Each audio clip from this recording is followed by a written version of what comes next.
செய்திகள்.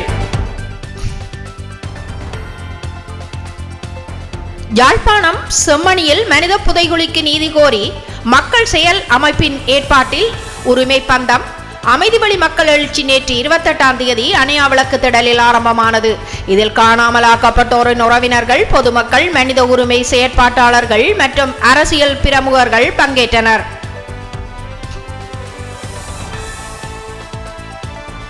வடக்கு கிழக்கில் கண்டுபிடிக்கப்பட்ட மனித புதைகுழிகள் தொடர்பாக உண்மை, நீதி மற்றும் பொறுப்புக்கூறலை உறுதிப்படுத்த சுயாதீன சர்வதேச தடயவியல் DNA அடையாளம் காணல் மற்றும் விசாரணை பொறிமுறைகள் அவசியம் என பிரித்தானிய தமிழர் பேரவை வலியுறுத்தியுள்ளது.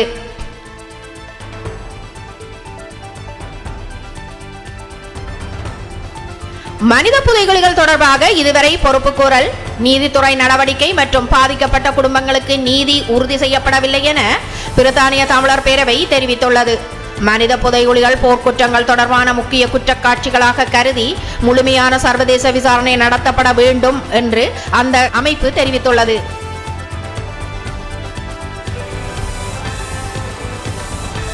மண்டைதீவு, செம்மணி, கொக்குத்தொடுவாய், மன்னார் மற்றும் முல்லைத்தீவு உள்ளிட்ட அடையாளம் காணப்பட்ட மனித புதைகுழி தளங்களில் உடனடியாக சர்வதேச தரநிலைகளுக்கு அமைவாக தடயவியல் அகழ்வாராய்ச்சி மேற்கொள்ள வேண்டும் என பிரித்தானிய தமிழர் பேரவை வலியுறுத்தியுள்ளது.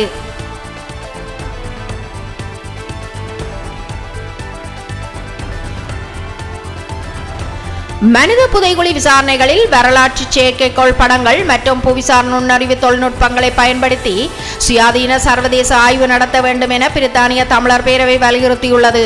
இதன் மூலம் புதைகுழி இடங்களை துல்லியமாக அடையாளம் கண்டு சான்றுகளை பாதுகாக்க முடியும் என்று அந்த அமைப்பு தெரிவித்துள்ளது.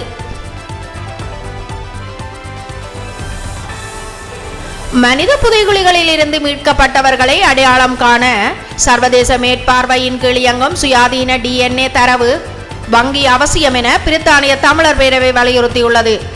உள்நாட்டு விசாரணைகள் மீதான நம்பிக்கையின்மை காரணமாக சர்வதேச பொறிமுறையே பாதிக்கப்பட்ட குடும்பங்களுக்கு நம்பிக்கை அளிக்கும் என அந்த அமைப்பு தெரிவித்துள்ளது.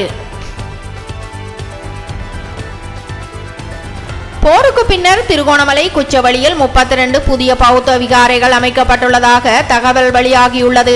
அவற்றை சுற்றிய நிலங்கள் பூஜா பூமி என வர்த்தமானி செய்யப்பட்ட நிலையில் அது நில உரிமையை வழங்காத போதிலும் காணி பயன்பாட்டில் கட்டுப்பாடுகள் ஏற்பட்டுள்ளதாக குற்றச்சாட்டுகள் முன்வைக்கப்பட்டுள்ளன.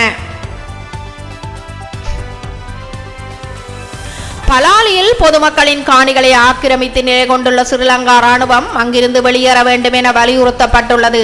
மேலும் ஆக்கிரமிப்பில் உள்ள அனைத்து காணிகளும் உரிய மக்களிடம் மீள கையளிக்கப்பட வேண்டும் என்றும் கோரிக்கை முன்வைக்கப்பட்டுள்ளது.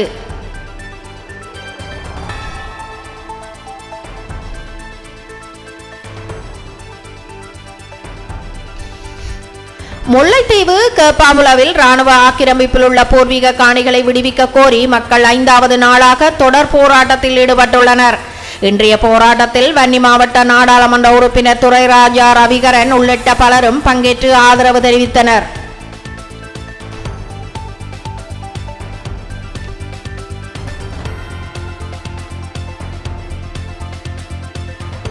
இலங்கையில் தொடரும் சித்திரவதைகள் மற்றும் மனித உரிமை மீறல்கள் தொடர்பாக ஐநா சித்திரவதைகளுக்கு எதிரான பிரகடனத்தில் கையெழுத்திட்ட நாடுகள் உடனடியாக நடவடிக்கை எடுக்க வேண்டும் என சர்வதேச மன்னிப்பு சபை உள்ளிட்ட 9 சர்வதேச மனித உரிமை அமைப்புகள் கூட்டறிக்கை வெளியிட்டுள்ளன.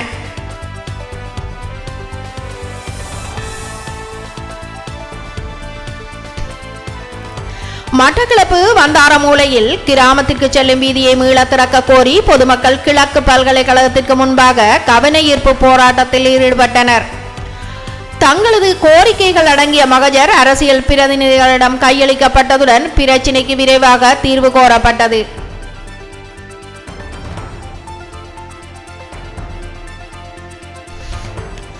திருகோணமலை முத்துநகர் விவசாயிகள் வழங்கப்பட்ட வாக்குறுதிகள் நிறைவேற்றப்படவில்லை என்றும் காவல்துறையினரின் நடவடிக்கைகளால் தங்களது அடிப்படை உரிமைகள் மீறப்பட்டுள்ளதாகவும் தெரிவித்து இலங்கை மனித உரிமைகள் ஆணைக்குழுவில் முறைப்பாடு செய்துள்ளனர்.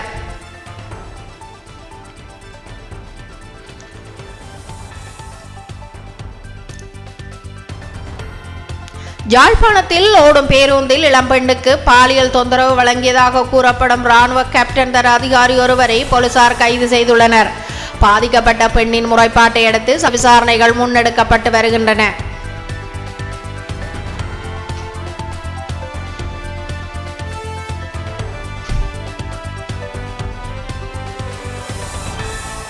கிண்ணியா டிபி ஜாயா மகாவித்தியாலயத்தின் முன்புள்ள சயதமடைந்த வடிகானால் மாணவிகளுக்கும் வாகன சாரதிகளுக்கும் நாளாந்தம் சிரமங்களை எதிர்கொள்வதாக பெற்றோரும் பொதுமக்களும் தெரிவிக்கின்றனர்.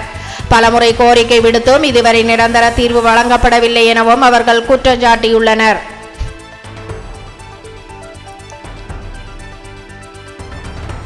டெங்கு நுளம்பு ஒழிப்பிற்காக மேற்கொள்ளப்படும் புகைவிசறல் நடவடிக்கை முழுமையான தீர்வல்ல என்றும் அது சுற்றுப்புறச் சூழலுக்கும் பயனுள்ள பூச்சி இனங்களுக்கும் பாதிப்பை ஏற்படுத்த உள்ளதாக சுகாதார பூச்சியியல் அதிகாரிகள் சங்கம் தெரிவித்துள்ளது.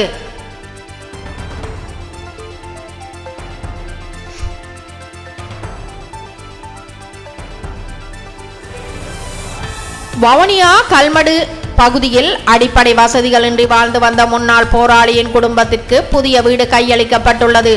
சுமார் 13 லட்சம் ரூபாய் செலவில் நிர்மாணிக்கப்பட்ட இந்த வீட்டை தமிழ் நிலம் மக்கள் அமைப்பு நன்கொடையாளர் ஒருவரின் உதவியுடன் வழங்கியுள்ளது.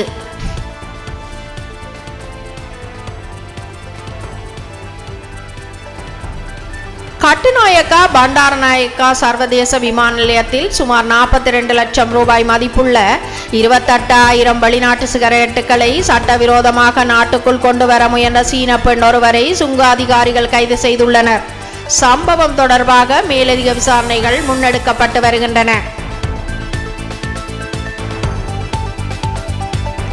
இலங்கையின் பல பகுதிகளில் இன்று 50 மில்லிமீட்டருக்கு மேற்பட்ட கனமழையும் மணிக்கு 30 முதல் 40 கிலோமீட்டர் வேகத்தில் பலத்த காற்றும் வீசக்கூடும் எனவும் வானிலை ஆய்வு மையம் எச்சரித்துள்ளது. இடியுடன் கூடிய மழை மற்றும் பலத்த காற்றினால் ஏற்படக்கூடிய பாதிப்புகளை தவிர்க்க பொதுமக்கள் அவதானத்துடன் இருக்குமாறு வலியுறுத்தப்பட்டுள்ளது.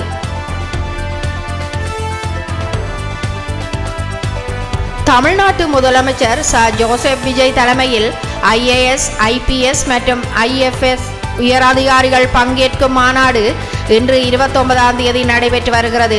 நிர்வாகம் மற்றும் ஆட்சி செயற்பாடுகள் தொடர்பான முக்கிய விடயங்கள் இதில் கலந்துரையாடப்படுகின்றன.